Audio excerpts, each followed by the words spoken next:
चलिए जनाब, बीएसएफ की कार्रवाई के बाद और बीएसएफ के रिपोर्ट कार्ड के बाद जरा एक और बड़ी खबर की और भी चलते हैं। और ये बड़ी खबर ऑडिट की है। जहां हम आज तक सिर्फ पैसों का ऑडिट सुनते आ रहे थे, वहीं पर अब ह्यूमन रिसोर्स का भी ऑडिट होगा। यानी ये ह्यूमन रिसोर्स का ऑडिट पिछले 2 साल से लगातार हमारी नजरों के सामने था, लेकिन अब खबर ये है कि जम्मू कश्मीर इंतजामिया ने बड़ा फैसला ले लिया है और इस सिलसिले में मैन पावर ऑडिट को कराने के हवाले से तमाम डिपार्टमेंट्स को मुतहरिक कर दिया गया है। हाई लेवल कमेटी बहुत जल्द एजेंसी को फाइनलाइज करेगी जो तमाम महकमों के अंदर मैन पावर ऑडिट करेगी। और ये जो सरप्लस स्टाफ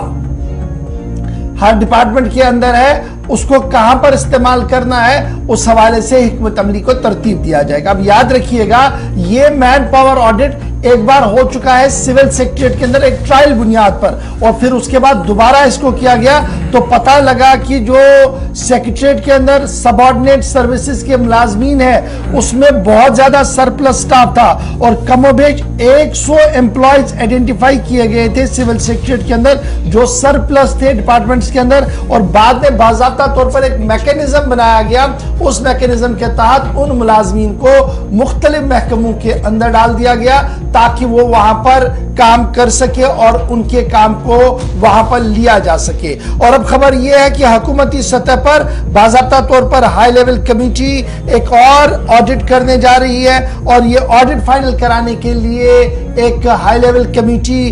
एजेंसी को हायर करेगी और ये एजेंसी काम करेगी, जिसके बाद ये ऑडिट जो है वो सामने आएगा। मजीद इस खबर पर जरा गुफ्तगू करते हैं, सीधे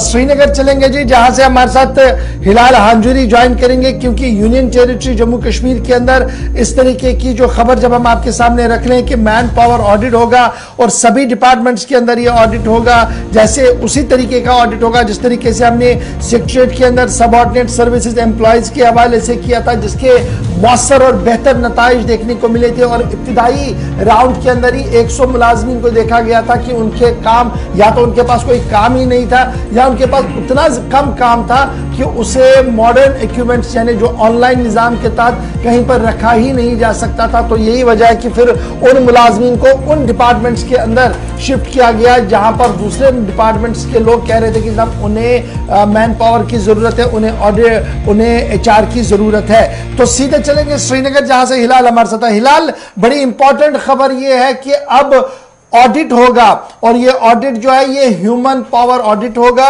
और इसको कराने के लिए हाई लेवल कमेटी जो है वो तश्कील देगी जी एजेंसी को। ये कब तक मुमकिन है और मजीद क्या कुछ आपके पास अपडेट है इस हवाले से?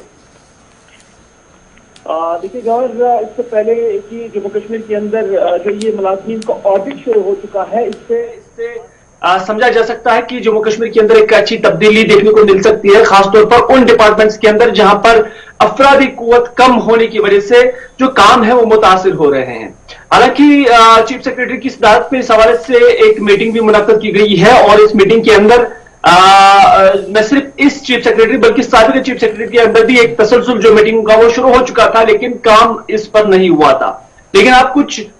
जो ऑडिट कंपनीज हैं उन्हें हायर किया जा चुका है और उन्हें यह काम सौंप दिया गया है। लेकिन ये मश्क जो जनरल डिपार्टमेंट्स के अंदर करना है, जितने भी सभी डिपार्टमेंट्स हैं वहां पे करने हैं, उससे पहले सेक्रेटेरिएट लेवल पर भी ये ऑडिट किया जा चुका है और जहां पर 100 से ज्यादा जो मुलाजमीन हैं उन्हें कुछ डिपार्टमेंट्स के अंदर इजाफी पाया गया और उसके बाद जब उन्हें इजाफी पाया गया तो उन्हें दूसरे डिपार्टमेंट और बाज़ाब्ता तौर पर वहां पर उन्हें काम दिया गया। जम्मू कश्मीर के अंदर जब से ऑनलाइन सिस्टम भी मुतारिफ किया गया तब से भी देखने को मिल रहा है कि कई सारे डिपार्टमेंट्स ऐसे हैं जहां पर मुलाजमीन हैं और ऑनलाइन करने से उनका काम या तो कलील हो गया या खत्म हो गया है और उन्हें पाया जा रहा है कि वो काम जो है नहीं कर पाते हैं या उन्हें कोई काम नहीं है। तो इस वजह से सरकार ने एक स्क्रूटनी अब शुरू की है, एक मश्क शुरू की है जिसमें उन्हें दूसरी जगह पर ले जाने के लिए कोशिश की जा रही है और इस हवाले से कुछ कंपनीज को हायर भी किया जा रहा है जो इस हवाले से सारे डिपार्टमेंट्स के अंदर ये ऑडिट करेगा और ये कंपनीज जो होंगे वो पेशेवर होंगी और उसके बाद ही जब टेंडर आउट हो जाएगा तो फिर जम्मू कश्मीर के अंदर ये प्रोसेस शुरू हो जाएगा। इंपॉर्टेंट है हिलाल, ये जब ऑडिट की हम बात कर रहे हैं हमने देखा था कि हसीब द्राबू साहब के टेन्योर में जब उन्होंने लास्ट बजट पेश किया था तो उस वक्त भी इस बात को सामने रखा गया था कि देखिए बहुत ज्यादा जरूरी ये है कि हम ऑडिट करें और रिसोर्सेज को जनरेट, रिसोर्सेज जो है वो प्रॉपरली इस्तेमाल करें, स्पेशली हमारा जो एचआर है। तो अभी जो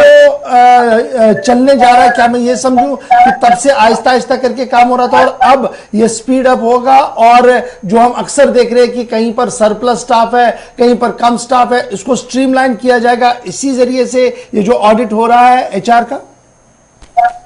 हाँ बिल्कुल, जैसे कि आपने पीडीपी बीजेपी सरकार का भी हवाला दिया, उस वक्त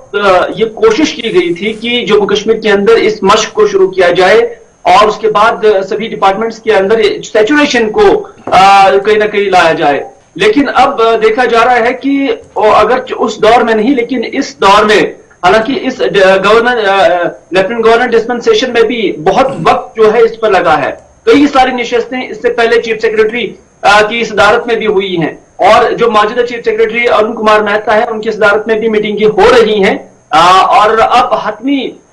जो फैसला है वो आ रहे हैं और इस अमल को हतमी शक्ल दी जा रही है और बहुत जल्द अब इस ये प्रोसेस शुरू होने के बाद जिन डिपार्टमेंट्स के अंदर इजाफी या सरप्लस एम्प्लॉयज होंगे उन्हें दूसरे डिपार्टमेंट्स के अंदर शिफ्ट किया जाएगा और ऐसा सरकार का प्लान है ताकि उन मुलाजमीन को भी उनसे भी काम लिया जाए और जहां पर कमी है उसको भी पूरा किया जाए। बहुत बहुत शुक्रिया हिलाल हमारे साथ ज्वाइन करने के लिए, अपडेट करने के लिए कि अब मुलाजमीन का बाज़ाब्ता तौर पर हिसाब होगा कि किस डिपार्टमेंट के अंदर हमने कितने एम्प्लॉयज की ज़रूरत है और अगर कम है तो वो किस डिपार्टमेंट से लाया जाएगा और अगर ज़्यादा है तो उन्हें कहां पर रखा जाएगा। ये सारा काम करने के लिए हाई लेवल कमेटी जो है वो तश्कील दे दी गई है और वही हाई लेवल कमेटी